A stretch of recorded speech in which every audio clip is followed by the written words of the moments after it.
Hello friends, welcome back. তো আজকে কী রান্না করলাম সেগুলো আজকে আপনাদের সাথে শেয়ার করব। তো প্রথমে দেখিয়ে দিচ্ছি, পাঙ্গাস মাছ বানিয়েছিলাম। তো এই মাছটা আমার খুবই ফেভারিট। তো আপনাদের কার কার ভালো লাগে আমাকে জানাবেন, আমার কিন্তু বেশ ভালো লাগে। তো প্রথমে মাছগুলোকে ভালো করে ধুয়ে পরিষ্কার করে নিয়ে এবার নুন হলুদ মেখে নিচ্ছি। নুন হলুদ মেখে মাছগুলোকে ফ্রাই করে নেব। তারপর মাছের একটা তরকারি করব, 2-3টা আইটেম বানাবো।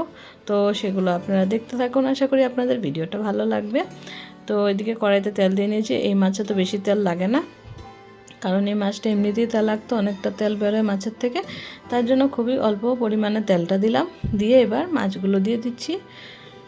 মাছগুলোকে সুন্দর করে দুটো পিঠ ভালো করে ভেজে নেব, লাল লাল করে ফ্রাই করে নেব।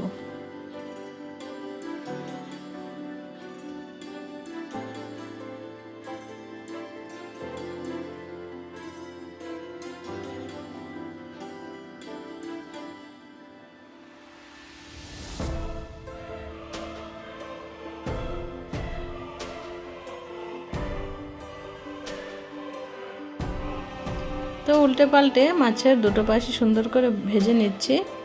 ভেজে তুলে রাখবো, আরও যেটুকু মাছ আছে বাকি সেগুলো ভেজে নেব।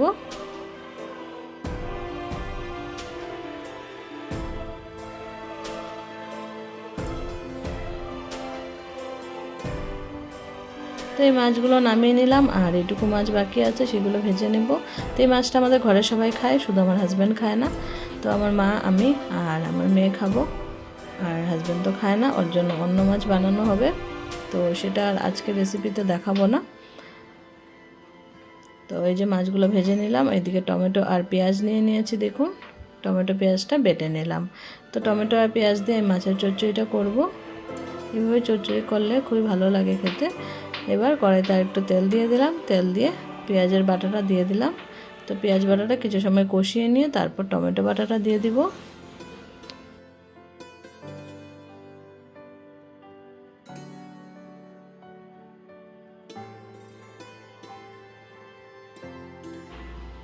তো পেঁয়াজটাকে কিছু সময় নাড়াচাড়া করে নিয়ে এবার দিয়ে দিচ্ছি নুন আর হলুদ। নুন হলুদটা দিয়ে ভালো করে মিক্স করে নেব।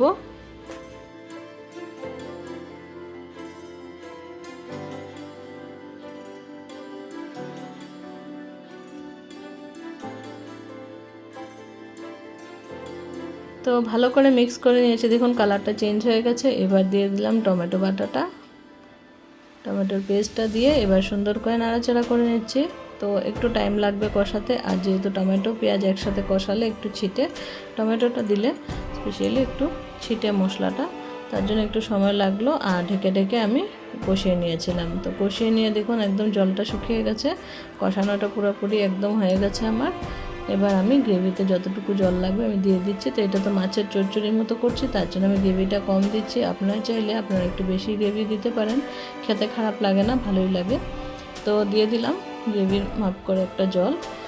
তো জলটা এখন একটু ফুটুক, ঝোলটা একটু ফুটবে, তারপর ভেজে রাখা মাছগুলো দিয়ে দেবো। খুবই চটজলদি একটা রেসিপি, আর খুবই টেস্টি হয় খেতে। শুধু টমেটো পেঁয়াজ আর ধনেপাতা লাগে, বাস আর কিছুই লাগে না।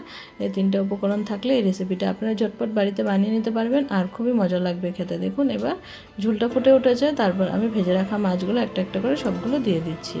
তো মাছের চচ্চড়িটা রেডি হয়ে যাবে। তারপর আমি আরেকটা আইটেম বানাবো, যেহেতু বললাম যে হাজব্যান্ড মাছ খায় না, এই মাছটা খায় না, তো আমি একটু শুটকি বানাবো, আর পরে একটু মাছ ভাজা করব।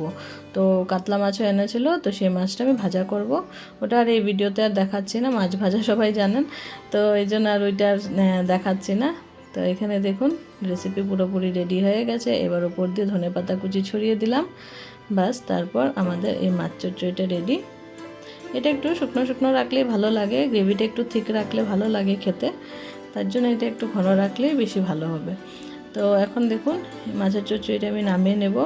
ধনেপাতা দিয়ে একটু নাড়াচাড়া করে নিলাম, করে নিয়ে এখন আমি মাছ চচ্চড়িটা নামিয়ে রেখে দেব। তারপর আরেকটা রেসিপি শেয়ার করব, তো সবাই প্লিজ দেখতে থাকবেন। আপনি সবাই ফুল ভিডিওটা দেখবেন, কেউ স্কিপ করবেন না। এদিকে দেখুন নিয়ে নিয়েছি আলু, বেগুন, পেঁয়াজ কুচি আর রসুন। আর বাটিতে যে দেখালাম এটা হলো শীতল, কিছুটা শীতল ভিজিয়ে রেখেছি, কারণ আমি কাটাগুলো ছাড়িয়ে তারপরে আমি দিব তরকারিতে, না হলে ঝোলটার মধ্যে কাটা কাটা হয়ে যাবে। তো শীতল শুটকি দিয়ে আলু বেগুন দিয়ে একটু ঝোল করব। এটাও কিন্তু খেতে খুবই ভালো লাগে, আপনারা ট্রাই করতে পারেন। তো আমি এখানে আলুটা একটু বেশি নিয়েছি, কারণ আমি কিছুটা আলু এমনিতে ফ্রাই হিসেবে নামিয়ে রাখবো, আমার বড় মেয়ে খুব ভালোবাসে খেতে, তার জন্য এরকম একটু মোটা মোটা করে আলু ভাজা নামিয়ে রেখেছি ওর জন্য, মানে ওর জন্য নামিয়ে রাখবো, তার জন্য আমি একটু বেশি করে আলুটা দিয়েছি। এতগুলো আলু আমি তরকারিতে দিব না। তো আলুর মধ্যে নুন আর হলুদ দিয়ে দিলাম, দিয়ে এবার সুন্দর করে নাড়াচাড়া করে নিচ্ছি, করে এবার ঢেকে রাখবো কিছু সময়, যাতে আলুটা একবারে বয়েল প্লাস ভাজা দুটোই হয়ে যায়। দেখুন আলুটা ভাজা হয়ে গেছে, আমি কিছুটা নামিয়ে রেখেছিলাম। এবার বেগুনগুলো দিয়ে দিচ্ছি, বেগুনগুলোকে সুন্দর করে ভেজে নেব হলুদ আর নুন দিয়ে। তো আলু বেগুন দিয়ে কিন্তু শুটকির রেসিপি খুবই ভালো হয় খেতে, বা সবজি দিয়েও বানালে খুব ভালো হয়। তো মাঝে মাঝে বানাই এইভাবে একটু চেঞ্জ করে করে, তাহলে খেতেও ভালো লাগে। এই যে দেখুন শীতলটা আমি পুরা মেল্ট করে নিয়েছি, একদম মানে গলিয়ে ফেলেছি জলের মধ্যেই। এবার একটু ছেঁকে তারপর আমি তরকারিতে দিয়ে দিব, ছাঁকনি দিয়ে ছেঁকে নেব, যাতে কোনো কাটা টাটা না থাকে, না হলে ঝোলের মধ্যে কাটা কাটা হয়ে যায়। তা আপনারা এইভাবে দিতে পারেন, তখন ঝোলটাতে কাটা হবে না, আর শুটকির ফ্লেভারটাও ভালো করে আসবে তরকারিতে। এই যে দেখুন নামিয়ে নিলাম আলু আর বেগুনটা। এখন কড়াইতে দিয়ে দিচ্ছি পেঁয়াজ কুচি। পেঁয়াজ কুচিটা একটু হালকা ভাজা হয়ে গেলে তারপর পেঁয়াজের পেস্টটা দিয়ে দেব। তো নুন হলুদ দিয়ে দিলাম, দিয়ে একটু নাড়াচাড়া করে নিচ্ছি। তারপর পেঁয়াজ আর রসুনের পেস্টটা আমি দিয়ে দেব।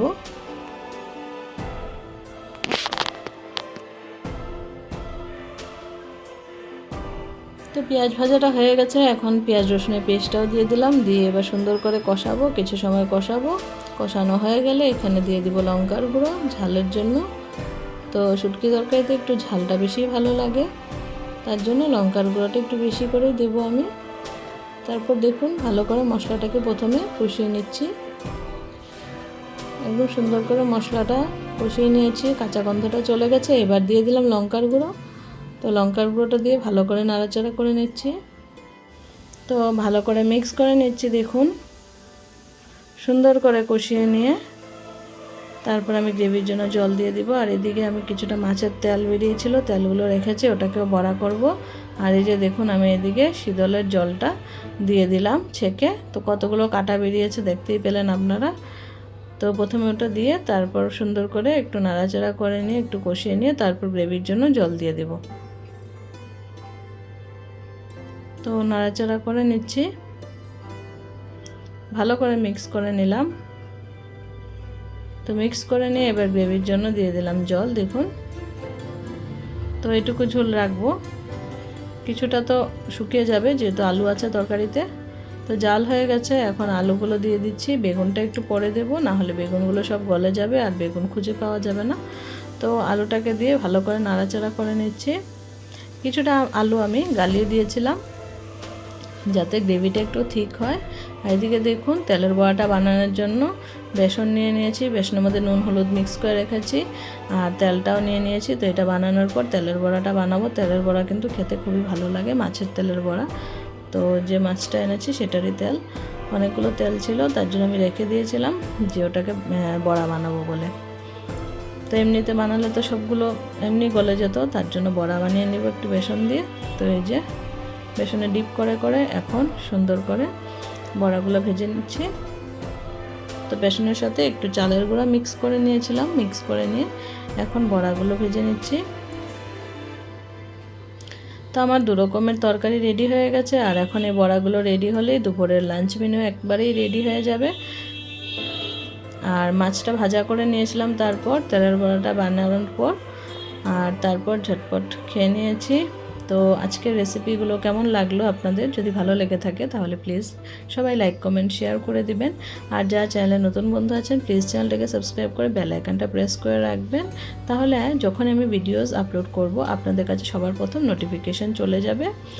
আর হাইপ অপশনটা প্লিজ সবাই একটু দিয়ে দিবেন।